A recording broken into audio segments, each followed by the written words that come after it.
to make sure you're getting the right amount of technical discipline and learning to handle coastal conditions with the need for intervals and speed and endurance and distance? I think the balance is, for Sarah and I, we're both working full time. I've got a young son at home, just turned 18 months the other day. Congratulations. Thank you, Peter. And my partner's back home taking care of him right now. The training is very tricky to get in what we need for both events, and I can see moving forward the athletes will diverge a little bit more with specializing. Right now you get the all-stars, the Miramon Carogos who can do everything. You get the Ander Martins, right? But I think moving forward you might see more specializing. Yeah, it's going to need to happen, isn't it? Particularly as we see so many national federations really focusing in on each discipline. Mm-hmm.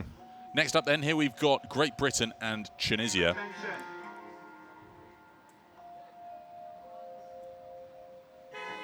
Khadija Krimi sprinting down to Hani Spetia for Tunisia. But that's Sam Scrimger on the left, rapid for him, getting down to meet Laura McKenzie in the GB boat.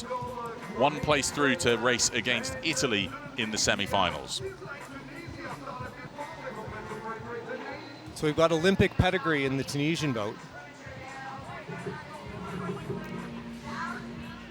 Looks like the British double is just ahead. I'll tell you what was interesting, looking at the previous round, the Tunisians were down by a couple of lengths on the return leg, and they had a really good wave that they caught, and they just managed to sit on the crest of that wave all the way in, and then an excellent landing, and Hani Spetia came sprinting out of the locks and to win the day for Tunisia and get through to this round here. But I think the likely favourites would have been Great Britain in this race, but it's so close. I think so. The British have had a good time together, this duo, and they did very well at home to qualify for this event, but the Tunisians have the pedigree. The Tunisians, as we can see in the other events, are very deep in their skill and their ability in coastal rowing. Really impressive. We're coming up to the turning point now. Let's see how they tackle this.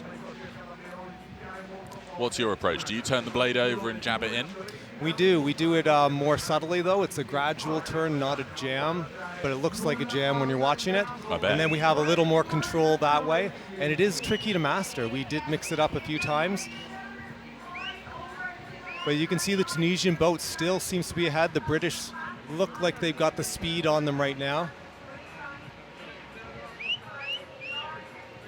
Case of tricky navigation. So when you've made that turn, how are you making sure you're pointing in the right direction? Because there's a lot of people, there's a lot going on the beach there. How are you spotting? What do you and Sarah do to spot and make sure you're on the right course? We usually try and get out in the conditions for the course, so we were lucky enough to try it in some similar conditions the other day, and then we just practice how many picks it takes when you've got that handbrake on versus if it's more of a gradual turn, as in the time trial when you're doing the processional.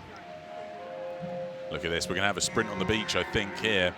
Great Britain look to be just in front of a wave. I think Tunisia might be trapped between two. Tunisian's ready, he's getting out, he's tripped in the water. It's a bit deep.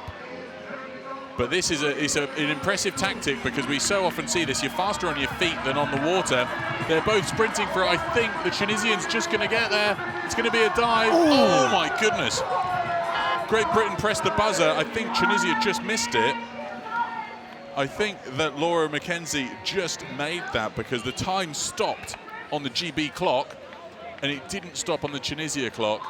Laura McKenzie just apologising in good sportsmanship to Hani Spetia of Tunisia, but that's the best finish we've seen so far.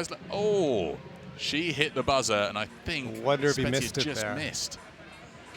Love to see a slow-mo replay of that one. It's tricky when you're coming in and landing on the buzzer, especially when he dove like that. It's easy to not actually touch it, to actually not depress it enough. So he's hoping that someone will be able to see if he actually did hit it or not, but it does look like she got it.